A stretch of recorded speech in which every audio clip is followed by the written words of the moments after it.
The whisper of betrayal can shatter a life. But on April 5, 2018, that whisper didn't just shatter a life, it set fire to a future. A beautiful home became the scene of a ruthless murder. By 11 p.m. that night, a man who had climbed out of poverty to provide a palace for his queen was extinguished. Just under an hour earlier, he'd rushed home from his shift, a small, thoughtful gift in hand for the woman he had placed above all else. He was walking toward the warmth of his family, but he stepped into a nightmare that would cut his time short before the clock struck midnight. Now, here is the chilling question we must face. What kind of secret could he have possibly discovered in his own bedroom that could unravel his entire world in a flash? What chaos was hidden behind the closed door that made onlookers wonder if the blaring music they heard was a deliberate screen for something unspeakably brutal? And I need you to ask yourself this: is disloyalty an impulse born in a single moment? Or is it a seed planted long ago, waiting for the perfect storm to bloom? If you were in his shoes, would you have listened to that nagging voice of doubt? Or would the intense shield of love have kept you blissfully blind, too? Drop your thoughts in the comments below, because this is one of those cases that forces us to look into the eyes of the person closest to us and ask, how much of their truth do we really know? Welcome to the Crime Thread. If the dark side of human nature, tales of heartbreaking betrayal, and cold-blooded crime keep you riveted, you've found your community. Tap that subscription button now, share this gut-wrenching story with anyone who loves a deep dive into true crime, and make sure your notifications are on so you don't miss our next exposé. Before we dive into the details, I urge you to check the pinned comment for our guide, The Anatomy of a Double Life, Spotting the Signs of a Deceptive Partner. This isn't just another true crime read, it's a vital tool for survival. Everyone who ends up in a story like this once thought, that would never be me. Don't wait until the damage is irreversible. Learn the danger signs. Protect your peace. Secure your copy immediately. Because what unfolded in that luxury home in Clifton, Cape Town, wasn't just a simple affair. It was a calculated act that makes you question every tender touch, every solemn pledge, and every sweet declaration of, I love you, you've ever heard. This is the devastating story of Robin Isaacs, a seemingly fulfilled 24-year-old woman, born in 1994, who appeared to possess the life many could only dream of. A deeply devoted husband, a stunning seaside villa in Cape Town, and a precious baby girl due in June 2018. From the outside, Robin's life was the definition of success and bliss. But tucked behind her dazzling smile and carefully curated perfection, she guarded a secret that would turn her marriage into one of the most shocking acts of treachery the Western Cape had ever witnessed. Her husband, Luthando Mbeki, 33, born in 1985, was the unwavering foundation of their life. He was the rare kind of man who commanded instant respect. Luthando was never loud, never sought the spotlight, and didn't need to outshine anyone. He was steady, fiercely disciplined, and when he gave his word, you knew it was ironclad. Luthando worked as a structural engineer at a major port construction company, a career that demanded unrelenting focus and brutal hours. For years, he toiled through the night, rappelling down scaffolding, battling sea wind, and overseeing complex projects when others were safe in their beds. He took the high-risk jobs no one else wanted. He worked extra hours when his colleagues were clocking out. Finally, in January 2018, his dedication was rewarded with a promotion to senior project manager. For most, that moment would have been the peak of professional pride. But Luthando never boasted about his title. He boasted about Robin. She is my everything. My purpose, he told anyone who stopped to listen. His team knew it. His closest friends knew it. Even casual acquaintances learned it quickly. Luthando cherished his wife with an almost sacred intensity. It was a love that wasn't just spoken, it was woven into every consistent, thoughtful action he performed. That was the essence of Luthando. To truly understand Luthando, you must understand his roots. He was raised in a small township outside Kebra by a phenomenal single mother, Nombula Kaina. Nombula worked 2 jobs, cleaning government offices in the pre-dawn and running a small, illegal spaza shop late into the night, just to keep food on their table and a roof over their heads. Luthando was raised watching her profound sacrifice. He learned early that success was earned, not given. He was taught to treat people with dignity, to protect women, and to hold family above all else, because life is fragile. These lessons molded him into the admired man he became. If you asked around, people would tell you Luthando wasn't flawless, but he was reliable. He was the kind of man who would stop his car to help a stranded motorist. The kind who would build a deck for an elderly neighbor without accepting a cent. The kind who remained profoundly loyal in a world where commitment had become a disposable concept. That's why, when he met Robin in 2016, he instantly knew he had found his anchor. It was a wet, blustery afternoon on the N2 highway, one of those Cape storms where the clouds seemed to rip open. Luthando had just finished a site inspection and found himself stranded in a relentless downpour, holding nothing but a binder of blueprints over his head, soaked to the bone, his expensive boots squishing with every step. That's when Robin appeared. Even amidst the chaos of the storm, she was composed. Designer trench coat, umbrella perfectly angled, makeup miraculously intact.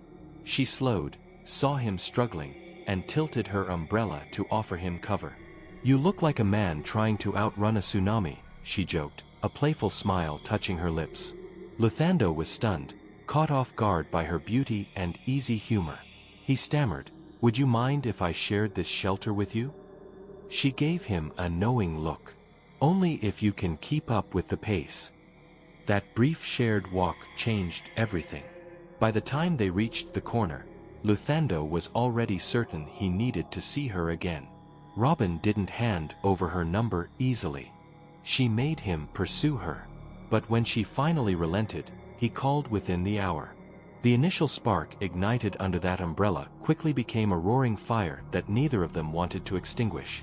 Luthando later confessed to his mother, "I didn't just meet her, Ma. I found the missing piece of my soul." By 2017, Luthando had meticulously saved enough to buy a ring. It wasn't about the grand gesture. He proposed to Robin simply, on one knee, holding out the diamond he had worked countless overtime hours to afford, telling her, "You are my destiny." She said, "Yes." In 2017, they were married in a small ceremony overlooking the ocean. Luthando wept through the vows. Robin was breathtaking in her gown. To the world, it was the start of a fairy tale. And for Luthando, it truly was.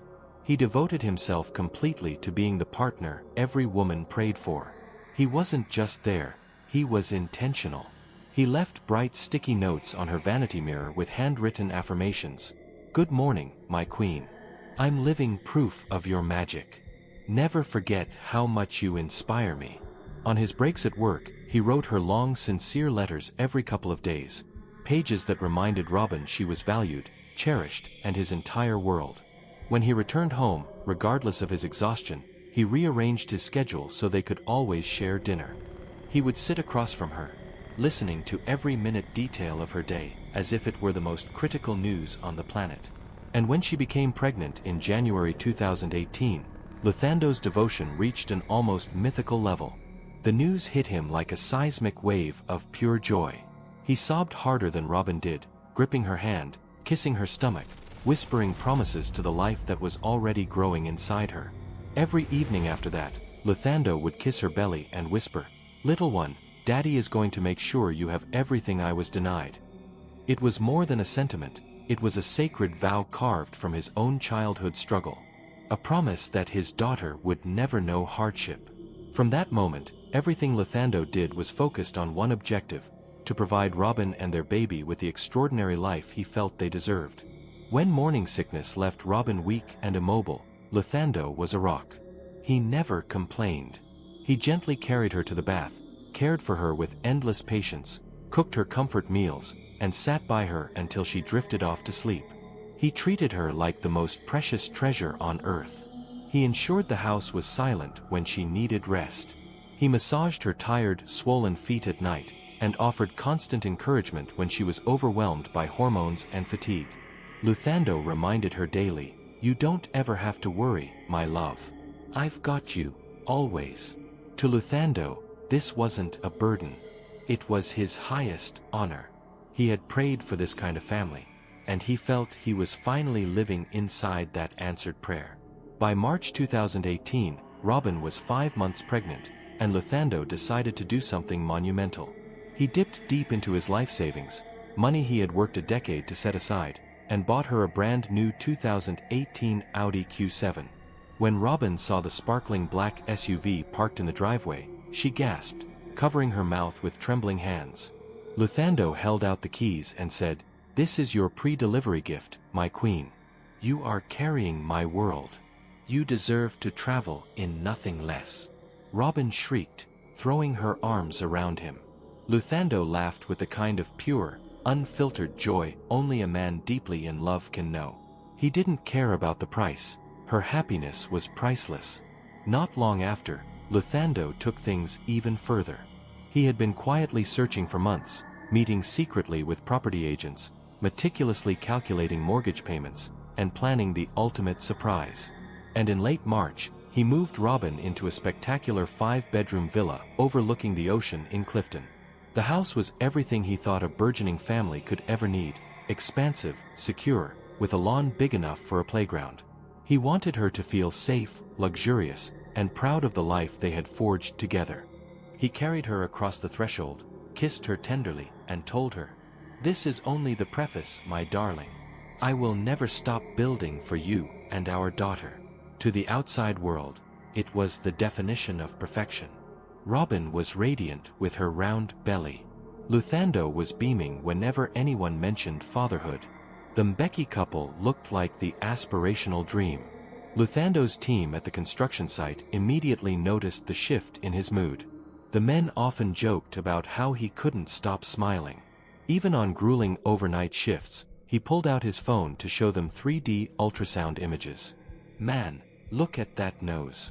She's got my mother's eyes already," Luthando would brag, his eyes alight with pride. One colleague, Stefan Bota, commented, "I've never seen Luthando this content. He's weathered so many hard times, but it seems his sunshine has finally arrived." Another added, "If anyone deserves this peace, it's him. He's the most loyal, hard-working man here. He's earned every blessing." It was true. After a lifetime of sacrifice, Luthando was finally harvesting joy. Every evening, Luthando returned home to Robin with a special offering. Sometimes it was her favorite milk tart from a famous bakery. Sometimes it was proteas, just because. Sometimes it was simply his presence, his smile, his dedication to sitting and massaging her belly as he whispered, "My little angel, Daddy is here. You're going to be powerful. You will know love and abundance." These moments were sacrosanct to him. They weren't about appearances or impressing society. They were about love, about constructing a family rooted in loyalty, devotion, and steadfast care. Luthando genuinely believed he was living the beautiful dream he had worked his entire life to manifest. But here is the grim reality of life. Sometimes the most brilliant light casts the darkest shadow. While Luthando was working overtime to secure their future, draining his savings, and pouring his very soul into his wife and unborn child, not everyone shared his celebration. Robin smiled for the cameras, yes. She flaunted the Audi on social media, yes. She proudly showed off the dream villa. But behind the heavy wooden doors, there were truths Luthando couldn't see, secrets he couldn't even fathom. He believed he was forging a forever. He believed the vows they exchanged in 2017 still held the same profound meaning for her as they did for him. But hidden in the secluded corners of their existence was a choice. A choice that held the terrifying power to obliterate everything Luthando had built. And this is where the story shifts dramatically, because for Luthando, those first months of 2018 felt like blessings piled upon blessings. But what he didn't know, what he was fundamentally incapable of knowing, was that the very woman he would have died for was carrying a lethal secret that would ensure he wouldn't live another day. Take a moment to process this. If you were Luthando, giving so much of your essence, your savings, your boundless energy, and your heart to your partner, how would you rationalize it? Would you call it the purest form of love, or would you label it as a catastrophic blind faith? Drop your thoughts in the comments section right now. Tell us if you would have given so freely, or if you would have naturally held a piece of yourself back. While you're dropping that comment, I'm curious about something else. Where are you watching from tonight? Are you tuning in with us from Cape Town?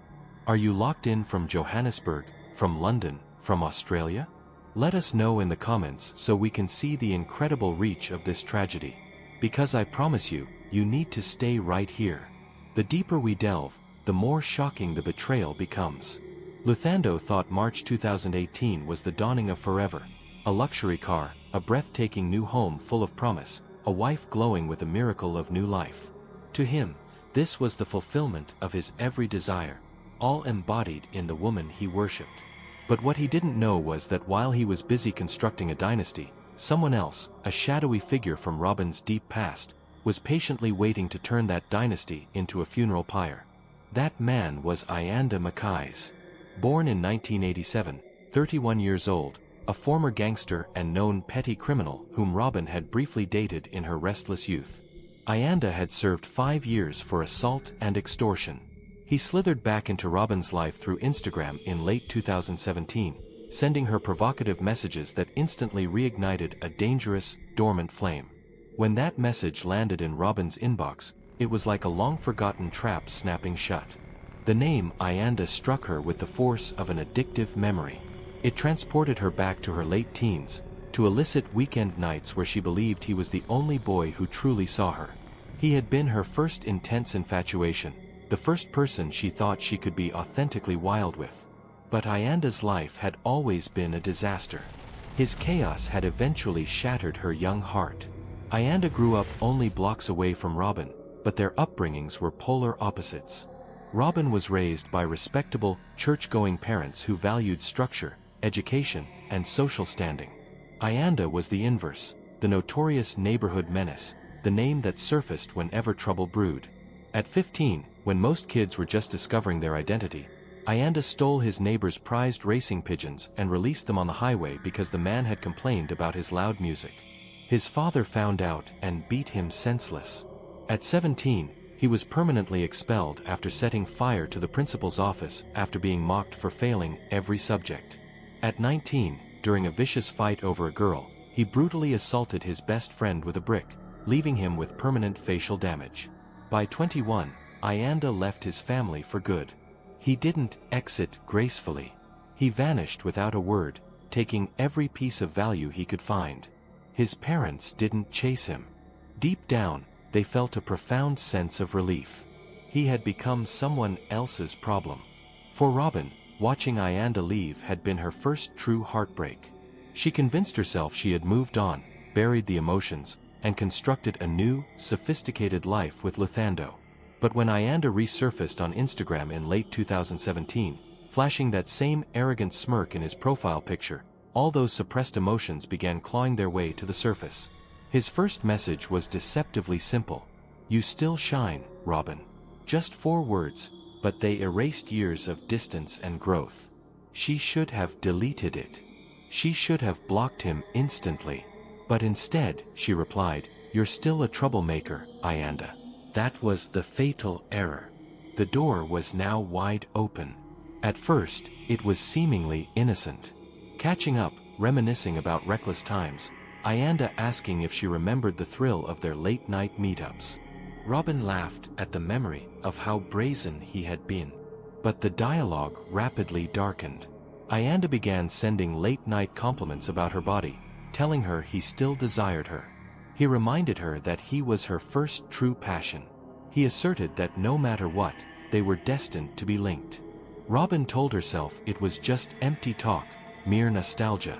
But late at night, when Luthando was sleeping peacefully beside her, she found herself staring at the glowing screen, desperately anticipating Ayanda's next message, addicted to the forbidden thrill of his attention.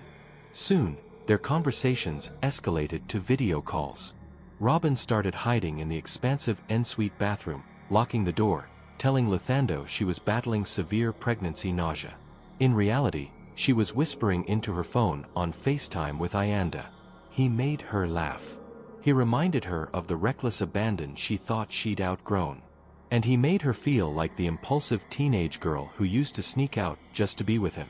It was morally reprehensible. She knew it. But the pull of the past was stronger than her present-day guilt. When Lithando surprised her with the Audi Q7 in March, Robin smiled, posed for pictures, and thanked him profusely. But that very same evening, she was sitting in her new, luxurious SUV, texting Ayanda, telling him how intensely she missed his touch. Not long after they moved into the Clifton dream house, Robin crossed the ultimate boundary. She invited Ayanda over. She lied to Lithando, claiming she was having a spa night with her friend, Sasha Williams. In reality, Ayanda's beaten-up, black Opel Corsa was parked down the street from the very home Lithando had sacrificed everything to buy for her. Inside, she welcomed the ghost of her past back into the sanctuary of her present. Once it began, it became an unstoppable spiral.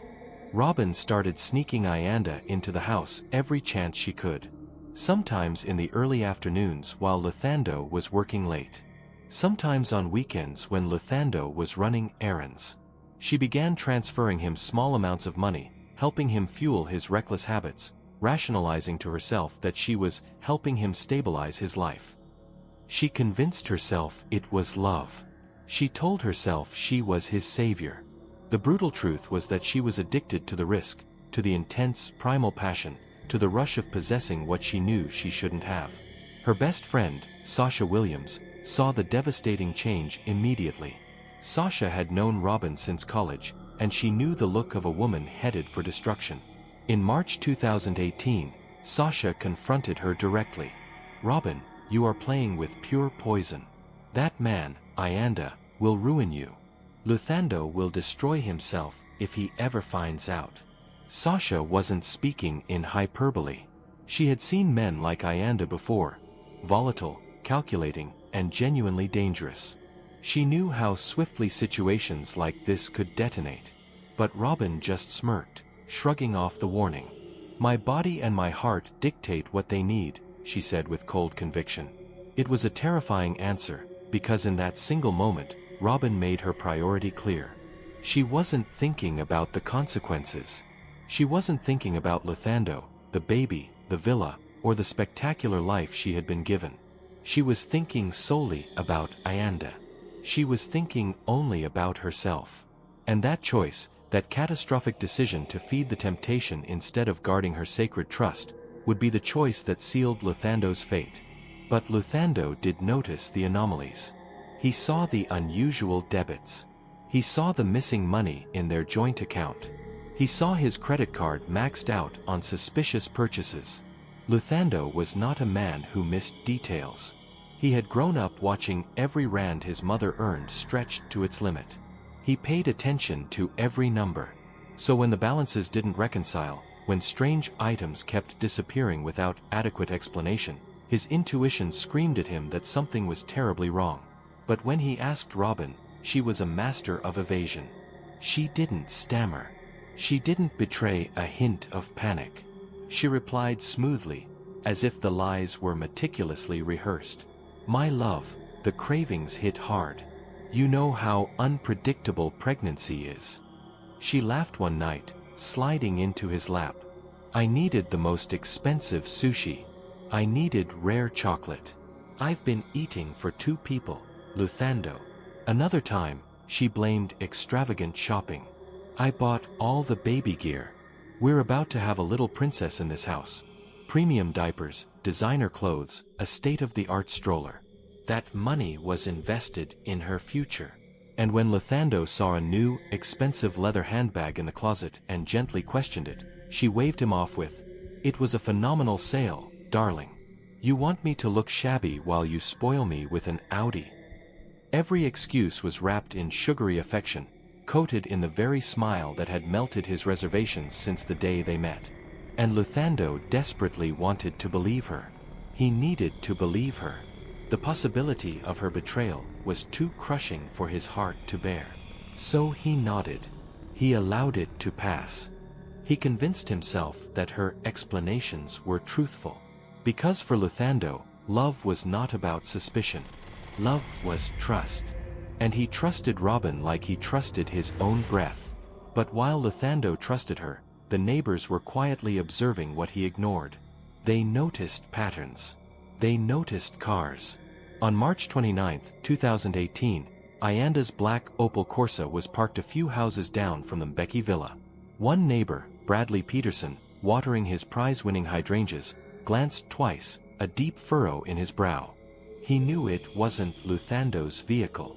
He was familiar with Luthando's massive SUV and Robin's Audi. This car was different. It was old, loud, and it sat there for far too long. When he asked Robin about it later, Robin smiled casually. "Oh, that's just my former colleague's car. She was visiting. Nothing to worry about."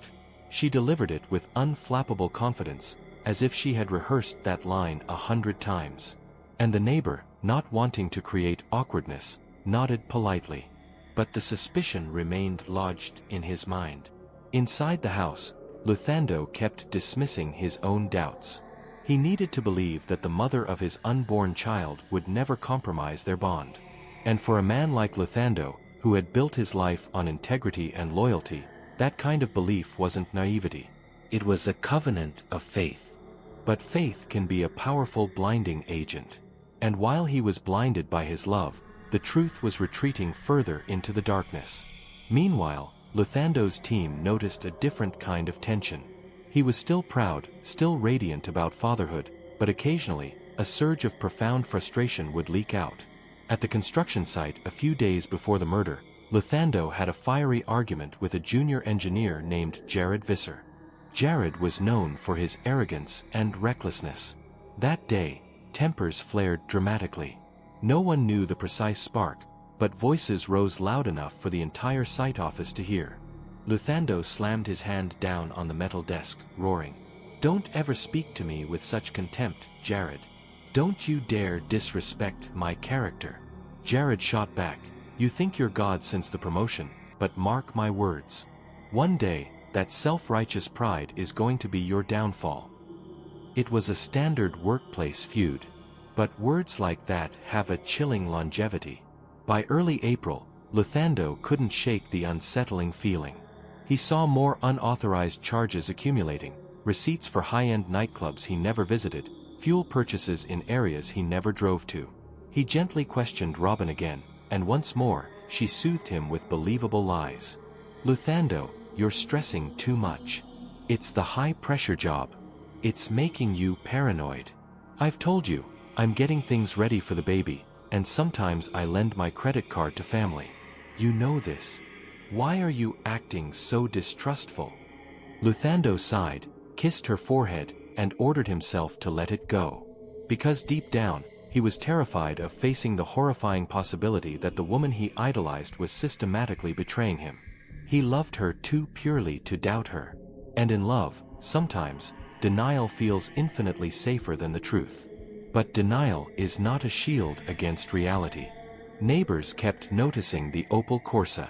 They started whispering, wondering why it materialized the moment Luthando's car left the driveway. And while Luthando suppressed the whispers, think about this for a moment.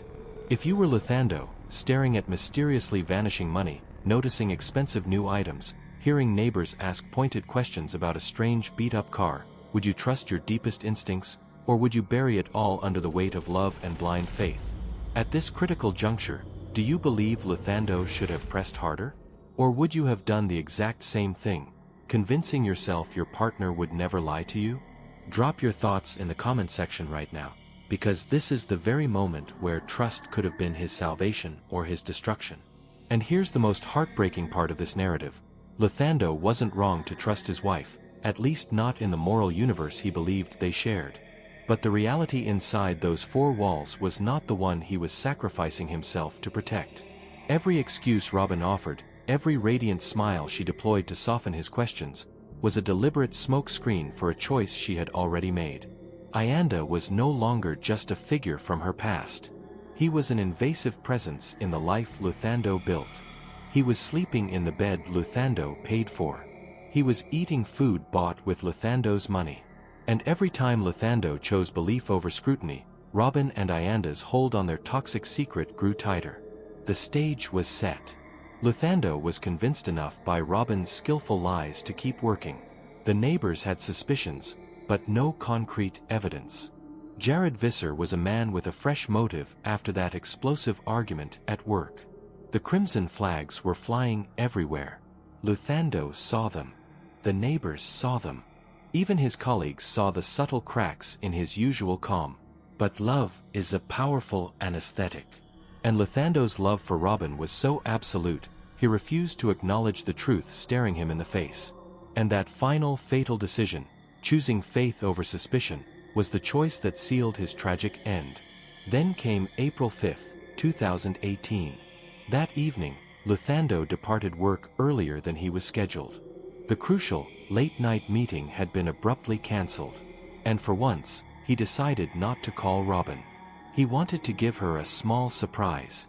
Luthando had been thinking all day about how bravely she was enduring the pregnancy, the immense physical and emotional burden she was carrying. He wanted to remind her that even amid her exhaustion and aches, she was deeply cherished. So, on his route home, he stopped at a small, renowned artisanal chocolate shop. He purchased Robin's absolute favorite, a box of handmade dark chocolate truffles, still cool, wrapped meticulously in a silver box with a silk ribbon. He envisioned her delighted smile when he presented them, how she would playfully scold him for spoiling her too much. Luthando lived for those intimate moments. He was a man who found his deepest joy in small, thoughtful gestures. By 10:45 p.m., Luthando pulled into the sweeping driveway of the Clifton villa he had nearly killed himself working for. He carried the silver truffle box in one hand, his work bag slung over his shoulder. Everything felt profoundly normal, almost serene, until he stepped inside the house. The air felt suffocating, heavy, as if the walls themselves were holding their breath. From upstairs, music thundered, a relentless, heavy bass pulsating faintly against the ceiling. It was deafening, far too loud for a Thursday night. Luthando frowned. Robin rarely played music that way. But beneath the aggressive beat, there was something else. Muffled sounds. Noises that didn't sync with the rhythm of the song. He froze in the foyer, his chest immediately tightening, his ears straining, his stomach doing a painful flip. Slowly, deliberately, he began to climb the magnificent marble staircase. Each step felt heavier than the last. The silver box of truffles in his hand now seemed to weigh a ton. Halfway up, his breathing became shallow, though he couldn't articulate why. Something deep, primal, and instinctual already knew the answer, even before his eyes saw the devastating proof. He reached the landing. The music was now ear-splitting. The muffled moans were unmistakable. His throat dried, his vision tunneled, his hand trembled violently as he reached for the master bedroom door handle. He pushed it open, and his entire world fractured into a million irreparable pieces. There was Robin, his wife, the woman he adored, 8 months pregnant with his child. And she was not alone. She was straddling Ayanda Mackay's, her teenage addiction, the man Luthando had implicitly trusted to remain a distant memory. Robin shrieked, scrambling for the silk sheets, her huge belly shifting as she desperately tried to cover her nakedness. Luthando froze, his entire body shaking, his mind utterly refusing to process the scene his eyes were screaming at him. The silver truffle box slipped from his grasp, hitting the expensive wooden floor with a hollow thud, the contents spilling and scattering like shattered jewels. Robin! Luthando's voice was a raw, broken sound, disbelief tearing through it like metal splitting. She stammered, "Luthando, please, wait." But she couldn't finish the sentence. Ayanda, leaning back against the pillows, fixed Luthando with a brazen sneer. He didn't even flinch. His eyes were locked on Luthando's, cold and challenging. "Man, you were supposed to be on a late shift." His tone was contemptuous, almost mocking, as if Luthando was the trespasser in his own sanctuary. Luthando trembled violently, a catastrophic wave of rage flooding his chest. His voice cracked again, louder this time. "This is my wife. My child in her belly. And you." He couldn't even form the word, betrayal. He lunged. The fight erupted in an explosion of violence. Luthando swung at Ayanda with the accumulated force of years of sacrifice and pain. His fist connected with Ayanda's jaw, the crack of bone echoing beneath the music. Ayanda grunted, shoved Robin aside, and scrambled off the bed. The two men clashed in the middle of the luxurious bedroom. Fists flew, heavy furniture groaned and crashed under the weight of their desperate struggle. Robin screamed, her voice high-pitched and useless, powerless to stop the inevitable. She clutched the sheets to her chest, tears streaming, begging them to stop. But nothing could stop the storm that had already been unleashed. Luthando fought like a man who was losing absolutely everything he ever cared about, because he was. Ayanda fought like a feral animal who had nothing left to lose and nothing left to respect. Their blows landed with sickening force. Luthando shoved Ayanda into the tall mahogany dresser, sending picture frames crashing. Ayanda slammed back, driving Luthando against the wall. Luthando swung again, catching Ayanda square in the nose. Blood instantly sprayed across the pristine white sheets. But Ayanda was fueled by a reckless desperation. In one sudden blurring movement, he reached into his sweatpants pocket, pulled out a small, lethal-looking pocket knife, and plunged it into Luthando's thigh. Luthando gasped, his leg buckling, hot blood instantly soaking his expensive trousers. He staggered, but his will didn't break. He grabbed Ayanda's wrist, attempting to wrestle the knife away, his raw strength unmatched, even as agonizing pain radiated from his wound. But then Robin moved. Panicked, desperate, and utterly terrified of what Luthando would do if he overpowered Ayanda. She reached for the heavy, ornamental bronze lamp on the wide nightstand. Her hands shook uncontrollably, her heart pounded a frantic rhythm, and in a single, life-altering moment, she swung. The lamp smashed against Luthando's skull with a sickening, wet crack. The force sent him flying backward, crashing to the wooden floor. His body hit the thick carpet, his chest heaving, his head bleeding profusely, his hands twitching weakly. He was unconscious, but he was alive, still breathing. The room became instantly still. The heavy bass music thumped on in the background, a deafening soundtrack to the devastation inside the four walls. Robin stared down at the man she had sworn forever to, the man who had patiently carried her through sickness, who had kissed her belly every night, who had bought her the world. And now he lay broken at her feet, a dark pool of blood slowly forming beneath his head. Her voice broke the silence, a fragile whisper, a horrifying confession. If he wakes up, he'll kill us both. It's over. Ayanda's chest rose and fell rapidly. He hesitated, looking at Luthando, looking at Robin, weighing the immediate cost of his freedom. For a brief second, it seemed like he might bolt, leave her there to face the monster she had unleashed. But then he crouched down, his face hardening into a cold mask. He grabbed a pillow from the bed, pressed it firmly over Luthando's face, and leaned his full, heavy weight onto it. Luthando's body thrashed weakly, his legs kicking out, his chest desperately heaving, muffled groans escaping underneath the pillow. Robin covered her ears, tears streaming down her face, rocking back and forth on the bed as she whimpered, "No, please, stop." Ayanda pressed harder, his jaw clenched, every muscle in his body straining. Luthando's movements slowed. His legs stopped kicking. His chest stopped rising.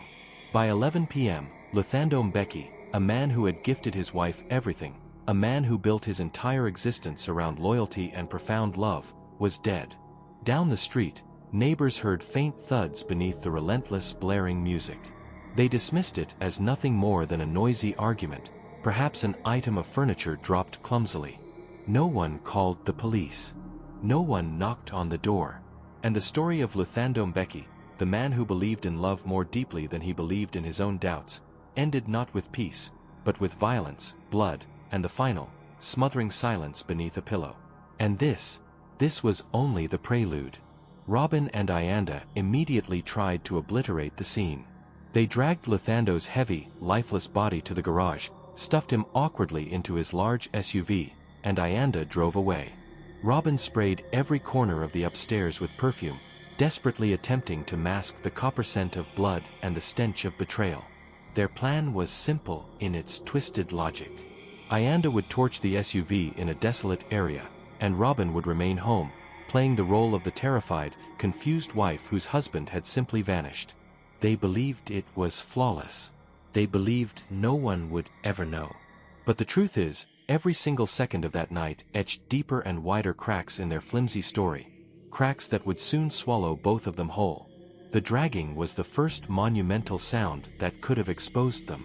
Luthando's body was a monumental weight, lifeless and uncooperative. His feet caught on the intricate staircase runner, bumping hard with every step as they pulled him through the hallway. Robin gritted her teeth, whispering hysterically, "Please, hurry up. Hurry." Ayanda hissed back, "Shut up and keep moving." Each heavy thud as Luthando's body hit the floor could have resonated across the neighborhood, but the blaring music upstairs acted as their temporary shield. Neighbors later admitted hearing indistinct noises that sounded like heavy furniture being shifted, but the thought of calling emergency services never occurred to them. The cover of music was their protection, but it was also their inevitable undoing. Somewhere in the background, another device was silently recording, capturing what their ears thought they had successfully erased. When they finally reached the cold, dark garage, Ayanda fumbled desperately with Luthando's keys, his hands slick with panic and sweat. The garage light hummed overhead, stark and unforgiving. Robin stood trembling, unable to force herself to look at the trunk. Ayanda yanked it open and snarled, "Grab his legs." She obeyed immediately, too petrified to refuse. Together, they lifted Luthando and shoved him roughly into the trunk. His body folded unnaturally, his arm twisted at an angle that made Robin's stomach violently churn. She turned away as Ayanda slammed the trunk lid shut. The sound of the metal locking echoed like a final, irreversible sentence. "Get upstairs. Sanitize everything," Ayanda commanded, his voice razor-sharp, his eyes darting around like a man already surrounded. Robin's legs felt weak as she stumbled back inside, gripping the banister like it was the only thing tethering her to the world. She could still faintly smell Luthando's cologne in the air, still see the dark chocolate truffles scattered in the foyer. A cruel, poignant reminder of the precious cargo he had carried home for her. She wanted to collapse and weep, but Ayanda's menacing words replayed in her head, "If he wakes up, it's over for both of us." Upstairs, she worked with manic, frantic energy. She tore open the bathroom cabinet and grabbed every perfume bottle she owned, expensive French fragrances, body sprays, anything with a strong, overpowering scent. She sprayed it into the air, soaked the sheets, saturated the carpet, even sprayed it onto herself, as if drowning herself in fragrance could somehow cleanse the blood, the fear, and the truth. The sweet, cloying scent violently clashed with the metallic sting of the blood, but she desperately convinced herself it was sufficient. She threw open the windows, shoved the broken bronze lamp into a large trash bag, hid it deep in the closet, and sprayed again until she felt nauseous. Down in the garage, Ayanda started the engine of the SUV. At 11:15 p.m., Luthando's vehicle rolled slowly out of the driveway. Ayanda didn't notice the faint, almost imperceptible click across the street, the small, cold glow of a neighbor's CCTV camera as it recorded him leaving. The footage was brief, grainy, but clear enough. The camera captured the exact moment of the vehicle's departure, the driver's shadowy outline faintly visible. Ayanda believed he was a ghost in the night, but the digital lens had already immortalized him. As Ayanda disappeared into the darkness, Robin began rehearsing her lies. She stood in front of the mirror, her eyes puffy and swollen, repeating the same line. "Luthando never returned home. I have no idea where he went." She whispered it over and over, trying to make the deceit sound natural, trying desperately to believe it herself. She didn't know the walls had already betrayed her. Because while she was frantically spraying perfume and whispering her lies, the baby monitor sat silently in the corner, still turned on, still recording. And on its minuscule memory chip, one sentence had been captured in her own trembling voice. "If he wakes up, he'll kill us both. It's over." That terrifying whisper, preserved without her realizing, was more condemning than any formal confession. Ayanda drove for what felt like an eternity, gripping the steering wheel with blood-stained hands. His mind raced as he ran through the plan. Behind a forgotten, derelict warehouse, he parked the SUV, dragged Luthando's lifeless body from the trunk, and violently doused the vehicle in petrol. The flames erupted instantly, furious orange tongues licking into the night sky, thick smoke curling into the atmosphere. He stood there for a moment, staring at the fire consuming Luthando's car, chanting to himself, "It's done. The evidence is gone." But not even fire could erase everything. By 1 a.m., the house was silent again. The music had stopped. The heavy perfume hung sickly in the air. Robin sat rigid on the edge of the bed, rocking gently, her hand resting on her belly. She whispered to the child inside her, "It will be all right. Mommy is taking care of it." But even she no longer believed the words. Every small creak of the house made her flinch. Every distant siren made her heart pound. She thought about Luthando's face, the look of profound heartbreak in his eyes when he walked through that door, the sound of the truffles crashing to the floor.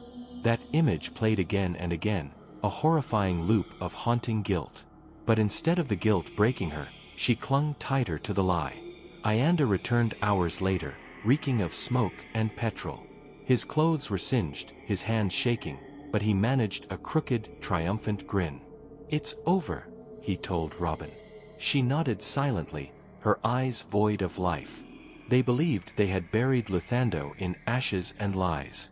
But what they didn't know was that the evidence had survived them both. By dawn, police discovered the SUV engulfed in smoke behind the abandoned warehouse. Luthando's charred remains were inside. The discovery was brutal, but the central question loomed over the detectives. Who did this? This was not just a simple car fire. This was a brutal murder scene, one that screamed rage, profound betrayal, and malicious intent.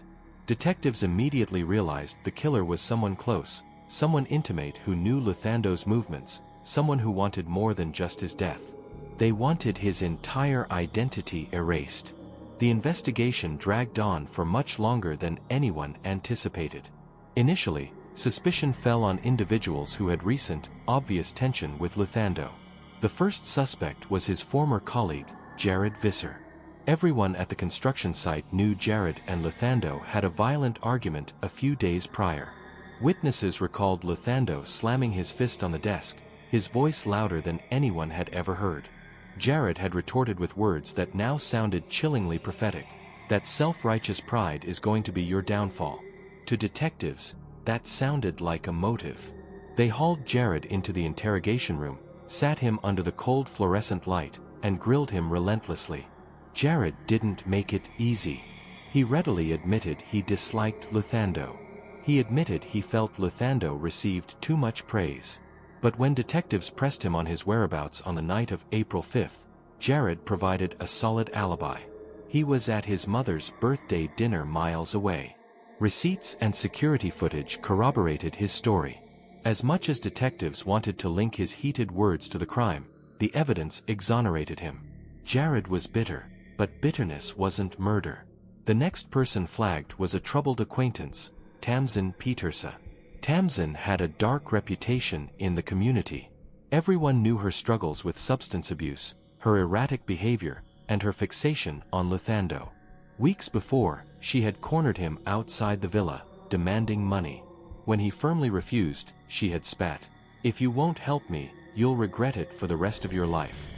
That was enough to raise alarm bells. They brought her in. Her hands twitched from withdrawal, her eyes wide and unfocused. She admitted she had once threatened Luthando, admitted her unhealthy feelings for him, and admitted she despised how he dismissed her. But when pressed about April 5th, Tamsin collapsed. She sobbed that she was miles away, high out of her mind at a dealer's den. Other users confirmed her story. Tamsin was unstable, but she wasn't the killer. With Jared and Tamsin eliminated, detectives felt the pressure mounting. Luthando's family demanded answers. His mother, Nomvula, wept in the precinct, begging detectives not to let her son's case go cold. The investigation desperately needed a breakthrough. And then it came. First was the forensics report. Technicians sifted meticulously through Luthando's charred clothing, scraping away layers of blackened fabric. That's when they saw it. Something glinting faintly in the harsh laboratory light. Fused deeply into the fibers of his shirt was an earring. Burned, blackened, but miraculously intact. Detectives examined it closely, and their blood ran cold. This wasn't a random piece of jewelry. It perfectly matched the diamond stud earrings Robin wore in her maternity photo shoot, photos she had proudly shared weeks before, the kind of jewelry no stranger would have inadvertently dropped. That earring told a silent, devastating story, and it pointed directly back at Lathando's wife.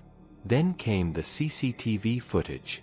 Across the street, the neighbor's security camera had captured Lathando's SUV pulling out of the driveway at 11:15 p.m. The figure behind the wheel was visibly not Lathando. Even in the dim, grainy footage, the man's outline was too different, the movements too frantic. Forensics enhanced the video. The license plate was barely visible, but enough of the number showed to confirm it was Lathando's vehicle. That single clip tied another tight knot in the chain. Someone other than Lathando had driven his car away the night he died. And the final, chilling piece of the puzzle came from the unlikeliest source, the baby monitor. Detectives recovered it during a routine search of the master bedroom. They played back the audio, expecting only white noise. But what they heard froze them in their seats. A woman's voice, raw with terror, whispering, "If he wakes up, he'll kill us both. It's over." Clear as a bell.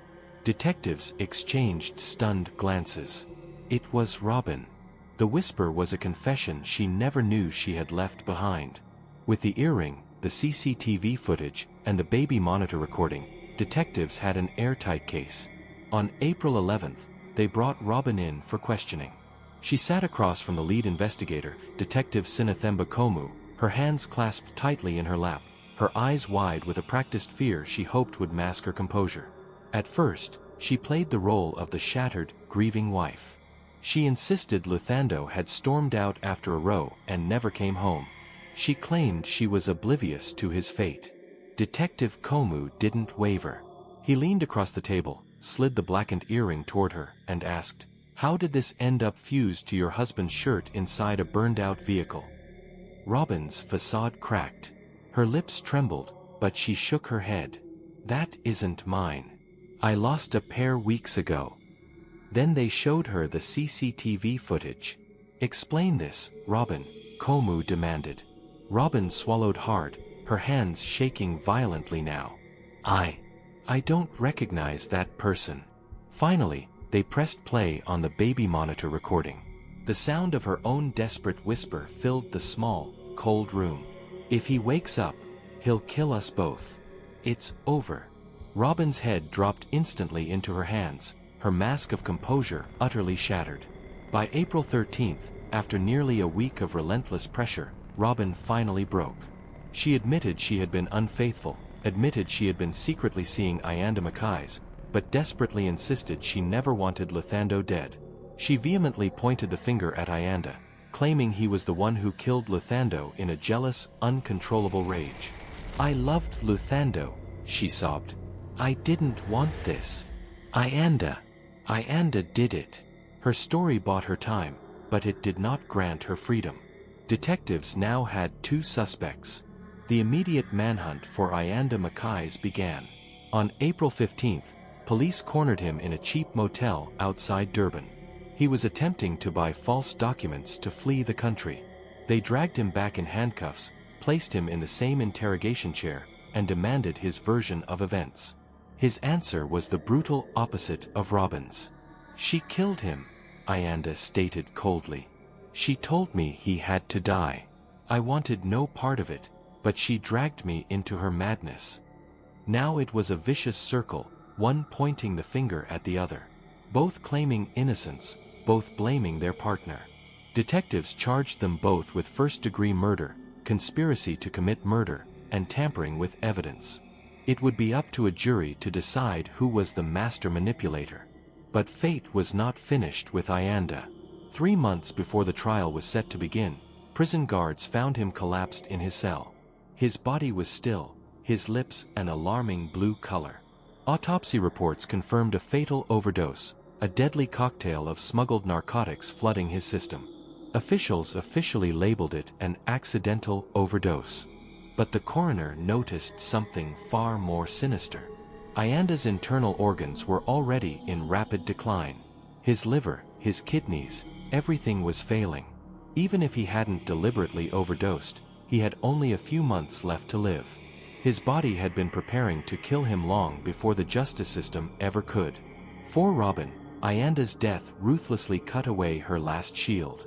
She no longer had anyone to deflect the blame onto. The evidence was stacked too high. The whispers she thought vanished into the air.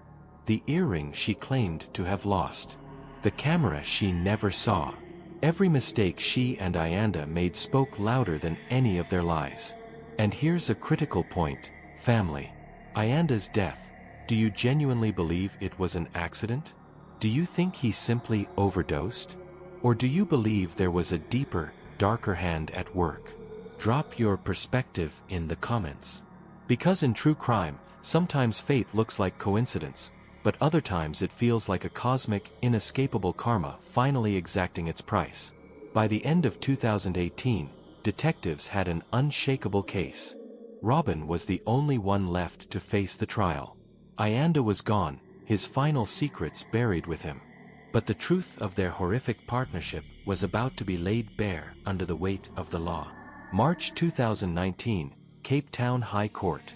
The atmosphere inside the courtroom was thick with profound grief. Every single seat was filled, every pair of eyes fixed on one woman, Robin Isaacs. The story of her betrayal had already spread like wildfire through the community. But here, in this room, there would be no whispers, only chilling facts, undeniable evidence, and judgment.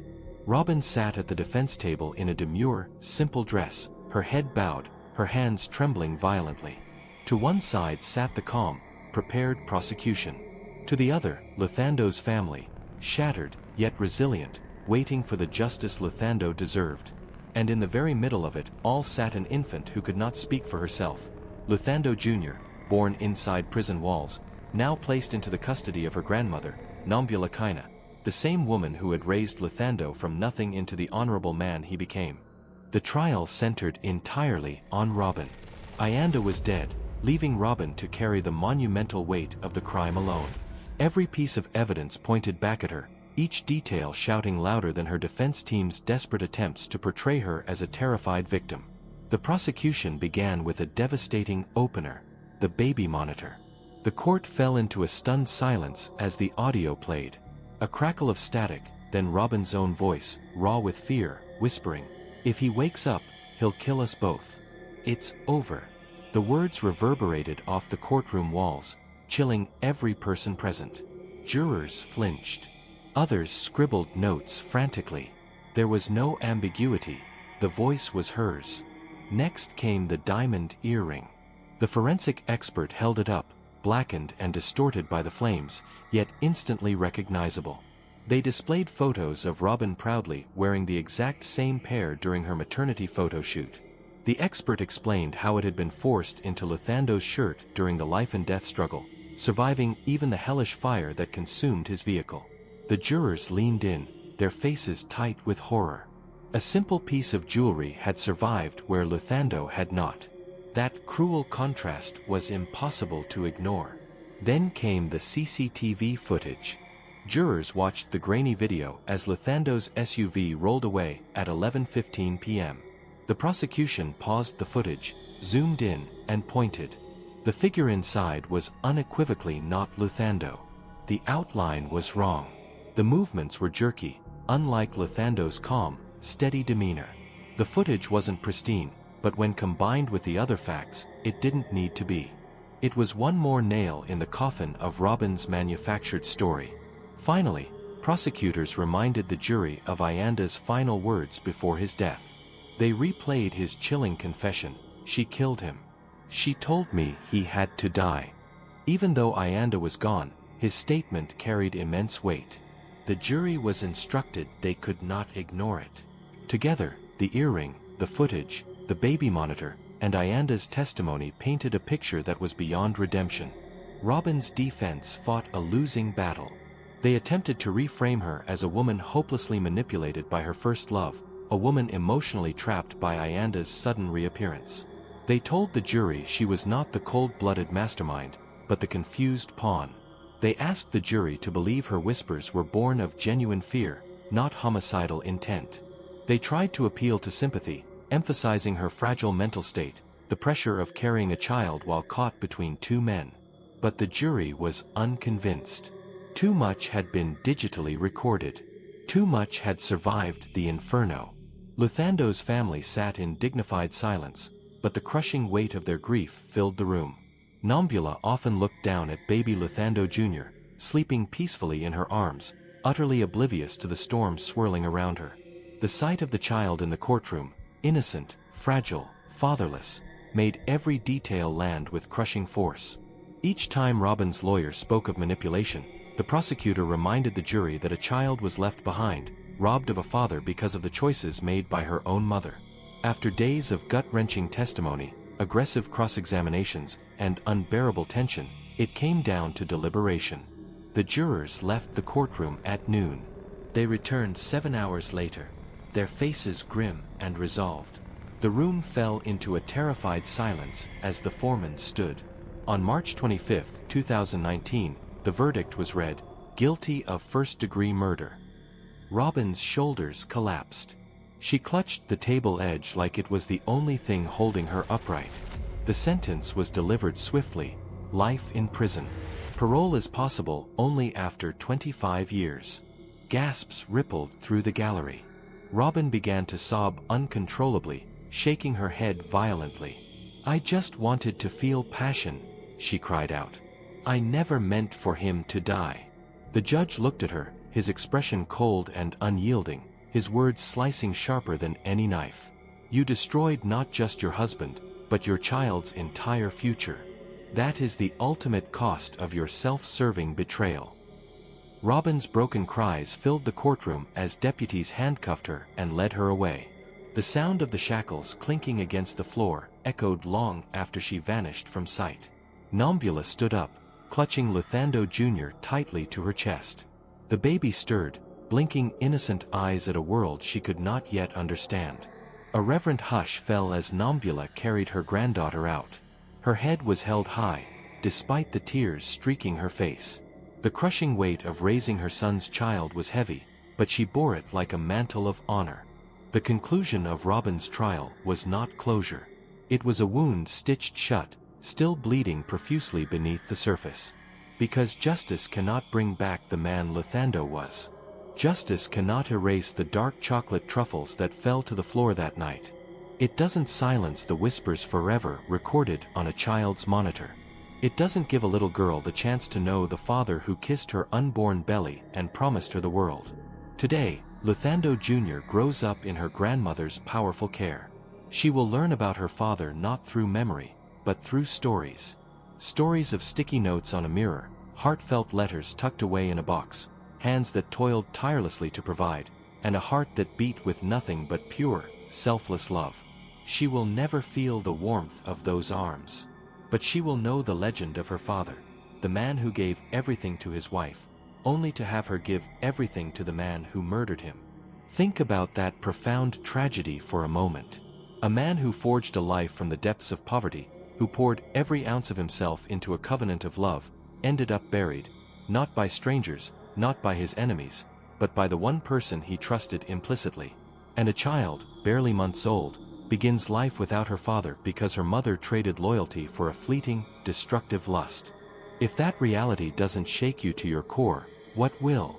The final images of this story are haunting. A wedding photo, Luthando and Robin smiling, a future seemingly guaranteed. A photo of Robin glowing with her baby bump, Luthando's hand resting proudly on her stomach. And then the burnt SUV, charred metal and ash, the final resting place of a man who believed too much in the sanctity of love. These images sit side by side, a cruel, stark reminder of how quickly joy can be poisoned by betrayal, how one catastrophic choice can erase a lifetime of devotion. So I ask you, my family, would you have seen the crimson flags? Could this tragic story happen to someone you know?